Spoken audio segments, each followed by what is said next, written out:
Hello Krishna. Hello. તો જો અહીંયા બને છે ગરમા ગરમ પાપડીનો લોટ. વરસાદી વાતાવરણ છે તો હવે ગરમા ગરમ પાપડીનો લોટ ખાઈ લઈએ. અને આ બાજુ જો પાલક બફાઈ છે, અહીંયા રાઈસ પણ થઈ ગયા છે. હૈદરાબાદી પુલાવ બનાવીશું. અને વરસાદી વાતાવરણ સરસ છે, વરસાદ પણ પડે જ છે. આજે તો રેડ એલર્ટ હતું, દ્વિશાને પણ સ્કૂલમાં રજા હતી હે ને? બધી સ્કૂલો કોલેજોમાં રજા હતી આજે બધાને. અહીંયા શાકભાજી પણ સાફ થઈ ગયું છે, બધું બધી ભાજીઓ સાફ થઈ ગઈ. વરસાદ ભલે ગમે તેટલો પડે, બધું સ્ટોક કરી લેવાનું, દૂધ ને ભાજી ને બધું હે ને. બેસન લઈ લેવાનું ભજીયા બનાવવા માટે.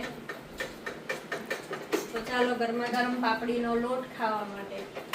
અને આજે ગોરીઓનો લાસ્ટ દિવસ છે જો અમારે દ્વિશાનો આજે. દ્વિશાનો આજે લાસ્ટ ડે છે. કેવી લાગે છે દ્વિશા બતાવો. પાગલ લાગે છે ને પાગલ. જો કોમેન્ટ કરજો દ્વિશાના કપડાં કેવા લાગે છે. તમારા સિટીમાં વરસાદ છે કે નહીં એ પણ કોમેન્ટ કરજો. કોમેન્ટ ના કરતા. તો શું